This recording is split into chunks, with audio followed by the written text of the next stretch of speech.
Oh, welcome punters. Another episode of Tipster. It's the September edition. Spring is here. Mick Gannon, how are we feeling, mate? Hey, Damo. Yeah, good. Spring is in the air. We're up and about, and some big races have gone, and plenty more to come. So can't wait. All early doors, of course, but who's impressed you so far, Mick? Yeah, I think Fangirl was pretty impressive, winning the Wing Stakes, and Mr. Brightside 3 wide. It was a pretty good run, probably in the best ground, but come out and won 2 from 2 now. So it's all you can do is win, and he has done that. I was very, very happy to see Fangirl come home. Had my money on it, was sitting there at Randwick that day. What a great day it was too. Lots of punters happy at the moment, Mick, but it appears that not everyone is happy. Powerful display so far from the stable, Wayne. You've watched races. What happened to her at Bordertown 2 runs back was a joke when that chill knocked her clean off its feet.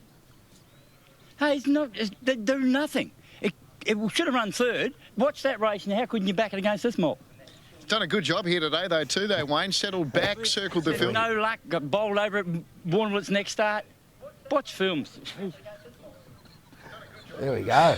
Did you catch that one, Mick? Yeah, going off like a second-hand lawnmower. But anyway, not everyone's happy, but we are happy, and I tell you what, I can't wait to find a few winners this weekend. Yeah, and hey, talking about winners this weekend and yourself and Nick Ashman as well, I believe there's a bit of an announcement to make. What are punters looking to do at 7 in the morning? And maybe if they don't get up, catch the podcast thereafter. What's happening? Yeah, mate, jump on the SEN app there and click the 1170 Sydney. And Nick and myself, we're doing a Saturday morning show previewing all 10 races at Rosehill this weekend and obviously all 10 races throughout the entire Spring Carnival. Be a good bit of radio with an edge. Yeah, there we go. So Mick Gunner, Nick Ashman, SEN Radio. What's the? So obviously you get the app. You go to the a couple of bands there. I need a bit of counselling on this. Just go to 1170 Sydney or SEN Track. There we go. Mick Gunner, Nick Ashman, covering all the Sydney form each Saturday morning. So look out for that. Other than that, hey, hang around. We have got a bumper episode ready for you. As always, tips, but there's tips galore in this one, Mick. We've got the best performers from August carrying over, giving us tips for this Saturday coming. And of course, we're going to tell you who were the best tipsters in August. They're in form. You might want to know who they are, so hang around. Welcome back to Tipster, and here we are, Tipster of the Month overall. This is not just the media, this is the punters, the pro punters, everyone coming together here, and well, some impressive performances here, mate. On top, Big Rig 13, 158% profit on turnover. Is that your alias? No, it's not mine. I love the name. It's good, How good's that? Yeah, look, this guy is good, Kiwi. Really focuses on roughies. It's interesting, Mick. I've sort of been following him through the last month or so. He only puts about 1 or 2 out a day, which is probably consistent with that 74 tips. $27.24 average. Oh, wow. He's a pro, so he's not just doing this in a minute, he's doing it consistently. I think the thing for punters to realise, you see Big Rig 13, you go, I've got to follow this guy, go to the Great Tip Off, you follow him, and he has sort of 2-3 days of losing, you go, oh, what's all the huff? If he's tipping at 27-24 average, you're going to get your fair share of losing. His strike rate's 1 in 10. 9%, roughly 1 in 10. Which means you could go 3 or 4 days without a winner, and then you could have 3 winners in the next 2 days. Could go a week without winners, but realise that, and look, nothing sure, of course, but based on history, he's doing 158% pot in August on 1 winner, less than 1 winner in 10. But when they're coming in, they are coming in. Yeah, super stuff. Up you go, Big Rig 13. That's enormous effort. And in second there, Peter McCormack, 66% profit on turnover. WA boy. Yeah, he's a favourite. He's been on this program. I think he gave us a tip last year. He was one of the free tips. He's the bookie from WA. Yes, hard to beat. He goes well. I think his son tips on the side as well. Sure does. Same deal, right? Knows WA racing inside out. Not as many horses, not as many tracks. Is it a surprise to see the pro symbol? No. Is it a surprise to see 66% pot in August? No. So Pete McCormack, look out for him. Yep, dominating proceedings there. And in third, they're 1824, 56% profit on turnover, also a pro. And an average price of $5.77. That's some good work. Yeah, look, we'll talk about this guy again because it's interesting. Has his own system. You know, people have systems. They don't want to let too much out, do they? Yeah, okay. But he let a little bit out. One of the key ingredients is a horse finishing top 4 at its last start. Okay, So that's interesting. Well, the system's clearly working, and that's the only thing that really Doing matters, the job. isn't it? Absolutely. So, super stuff. In 4th there, Lincoln16, 42% profit on turnover. Now, you and I have met Lincoln. Yeah. Do you remember Golden Eagle Day? I certainly do. Yeah, Lincoln came up. He was one of our guest tipsters on the day. Came up, noted the GTO logo and said, hey guys, I'm one of your tipsters on your site. Had a big August, 42% pot. Dominating. Doing very well. So, yeah, good on you, Lincoln. Well done. And, of course, he will be getting a cash prize. Love it, love it. And in 5th position there, Winksy. Yeah, Winksy, not much on him, but look, certainly has the figures there. 40% strike rate. I think that's the one that sticks out there. That's getting close to 1 and 2. Love that. Yeah. And, well named as well. So well done, Winksy. Well done, Big Rig, Pete McCormack, 1824, and Lincoln16. We salute you. Tips of the month, Meteor Edition for August. And on top there, Brent Zarafa from racing.com, 39% profit on turnover. Yeah. That's a pretty good going, average price of $4. In second there, Damo, Linton Chataway from Betfair. Yeah, Linton. So very active on Twitter, Linton is. Yep. And does a great job. Look, no surprise to see him there with 33% pot. He's often in the winner's circle day to day. Of course, as you know, Mick, on thegreattipoff.com, we have live updates of every tipster in the country. So, you know, I check the live updates regularly, and Linton's often in that top 5, top 10. He's always there. He's always there and thereabouts, and certainly was for August. Yeah. In third there, a great mate, Dean Watling. Only a member of the All-In team, the Great Tip-Off team, and also SEN. Yeah. Dominating proceedings there, 27% profit on turnover. The day out there, he dominated. I think it was Gilgandra. Absolutely dominated. Saw them like beach balls. And not only is it Gilgandra, though, Dino, he also does Sydney racing very, very well.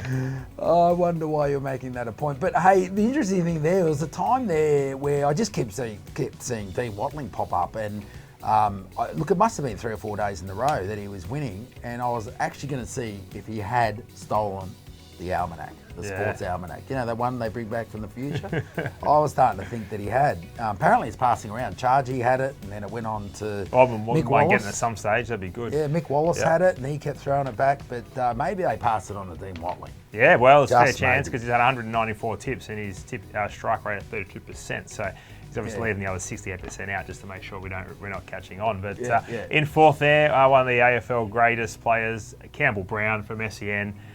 Doing his best work, 26% profit on turnover. Yeah, legend of the other game, AFL. So, yeah, he's a pretty popular guy.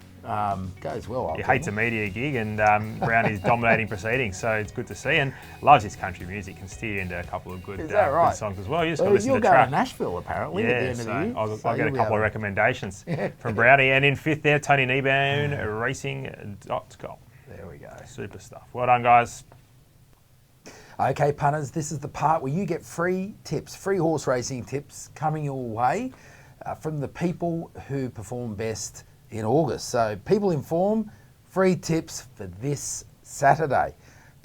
All right, first cab off the rank is none other than Dean Watling. Had a cracking August, and here are his early free tips for Saturday racing.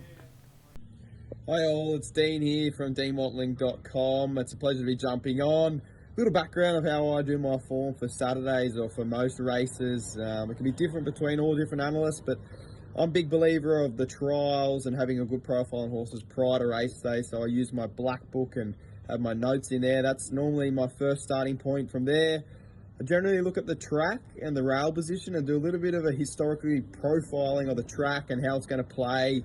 Where's going to be suitable in run, where do you want to be forward of midfield, can back markers run on. From there I move to the speed map and identify in each race and the tempo, where horses are going to land, is it going to be fast, slow, average tempo. And from there I like to break it down. I start with ratings, and that gives you a great guide of sort of the winning chances, and you can sort of get rid of a couple of horses straight away off the bat that can't win it. From there you dive deeper and sort of cross-reference the ratings, so where they're going to land in the run, the tempo, the speed, and come out on top. But I find my main edge is with the trials and using that to forecast and hopefully find horses that can prove first up in maidens and races returning their first up on the weekend. So a little background on how I do my form for a Saturday. A couple of bets across the weekend. I think at Rosehill, it's a tricky meeting, but Race 9, number 9, Argentia. She's third up. She comes out of the black book, a horse to follow. She was great last start and pushed forward, but got trapped 3 wide. It was still good behind Buenos Noches. I think third up, a race that lacked speed. She can find the 1-1 and prove hard to beat. Down there in Victoria, Moonee Valley, I think race 6, number 1, Charmstone is mighty hard to beat. She was fantastic winning the Quizette first up. The time on the day was superb, better than the boys in the Vane Stakes, and I think she finds an easier race here. With a rail in the true, I think she can settle outside, or off rails, in run and run over the top of them. So they're my 2 best, Charmstone and Argentia. Good luck out there, punters, and punt well. Okay, we heard how well he did, Linton Chataway from Betfair. Here is his early mail for Saturday. Hey guys, Linton Chataway here from Betfair. Super stoked to make the top 5 tipsters of the month again. Look, I think I've been gambling for many years, and the most important aspect to me is finding a consistent approach when you are betting on horses. So find a database you can trust and use. For example, I use punting form. There's many other good tools out there. Find what works for you, stick to something, see if you're profitable over a certain amount of time, and then continue on if you are. If you're not, chop and change things, see what you're doing wrong potentially. But look, my best bet of the weekend actually comes up in the highway in race 2 at Rosehill. Take the kitty for Maddie Dunn and Nashra Willa. It was impossible to miss this horse's run last start, and it was in a class 2 highway over the same distance, but gets a slight drop in weight. Had barrier 1 there, so it was always going to be a little bit tricky, but barrier 5 now, I just think he's going to get a perfect run throughout, and yeah, as long as has luck on his side this time, will be hard to beat. Thanks. Now for Lincoln, the tipster who did so well, comes to the GTO. He's got some early mail for us as well. Here it is. Hi guys, Lincoln here, or Lincoln16 on the tip-off. You can also follow my tips on Instagram at LMT Racing Tips. So my best bet on Saturday will come up at Rosehill in race 6, number 5, Zapateo. I really love this horse's trials, and it's got a really good first up record. I think from the barrier, it'll get a nice run and be really strong late. The Blue Army, I think, will have another strong day on Saturday, so I'll also be having a multi with Zapateo and Red Card in the last. Thank you, and good luck if you follow. Welcome back to Tipster. And Damo, I hear you were down in Melbourne the other day and you caught up with one of the rising stars of the tipping game. Or I'm sure he'll like that name. I'm sure he'll like that name. Yeah, look, I had the opportunity to... That is tongue-in-cheek, of course. Yeah, of course. I'm sure he'll like that. Mark Hunter, of course, we're talking about. Caught up with Mark. So Mark, a big part of Mark's routine is to walk tracks. Yep. And had the opportunity to do that with him and get some great insights. I learned a heap, Mick. We were at Moonee Valley. What a great insight it was. And just learning how much goes into Mark's form analysis. He's not just opening the newspaper and throwing a dart by no means. This guy puts in a heap of work, starts Wednesday, finishes Saturday morning. And look, the punters are going to learn more about this because we took video. Yep. And we caught a lot of Mark's thinking and intel on the video series. You just look out on the YouTube channel. It's all coming your way. So subscribe if you haven't subscribed. Well, if you haven't subscribed already, you're mad. But if you certainly don't want to miss this piece, and they are racing at the Valley this weekend, so this is when Racing you need this Valley. information. You need it now. And we're going to start pushing parts through to our YouTube channel. Just to give you a bit of a taste of some of the intel, a bit of what Mark had to say about staking. Yeah, look, staking a race, I guess I look at it as if I was spending my own money. So if I've got $10 to spend on a race, do I like this race? Would I spend $1 on it? Would I spend $10 on it? Would I have it on one horse that I'm so confident of that horse winning? Or would I have $7 on one horse, reasonably confident, 3 on something else to save? Or 5 on one, 3 on two, 3 on another one, 2 on another one? I think with staking, I'm just looking to how I would spend my money is how I'm trying to advise somebody else to spend their money. Yeah, so there we go. Mick, pretty insightful. And look, there's more coming about his track walking, insights about Moonee Valley itself and some other stuff. But from Mark to Mick, Mick's moral? Here we are. Yeah, we're going to go to Rosehill, race 9, number 6, Zugotcha. Zugotcha. The horse is duly accepted. But we have Brett You're Preble. getting $20? Here we are. We'll take $20 from Luke Bet. Currently around $7.50. I think the 1,300 metres is probably more suitable this time. 1,100, 1,300 metres second up. It looks ideal. She paraded an absolute treat, so I was told, and was backed off the map. Trust that SP, and I think she's a really good bet on Saturday. All right, and before we get all these, actually write the comments in anyhow. Tell us what you think of these prices here on the board. But I understand this was. Well, Luke did his own rated prices, and we striked. Is that right? Well, he's opposing you. He might take your bet. Do it as he please. There we go. But of course, Mick, what a time to subscribe to this channel. There is so much coming your way. We've got the intel from Mark Hunter, of course, the All-In program, which is absolutely getting popular and popular by the day. Rave review. Surprised we haven't been nominated for a Logie. Not yet. Not yet. Not yet. Yeah. It's coming. A Logie? Yeah, okay. And lots of great stuff coming. Remember, there's Mick and Nick Ashman on SEN channels at 7 a.m. 7 a.m. Saturday morning. 7 a.m. Saturday morning. Make sure you catch that. If not, the potty will be around. There's a potty for the All-In show as well. It's all there. Subscribe to YouTube. Come to the site, the only site in Australia that has every tipster you can think of on it. Their stats, their results, tips, alerts. It's all there. It's the place to be in spring, Mick. Mate, thegreattipoff.com.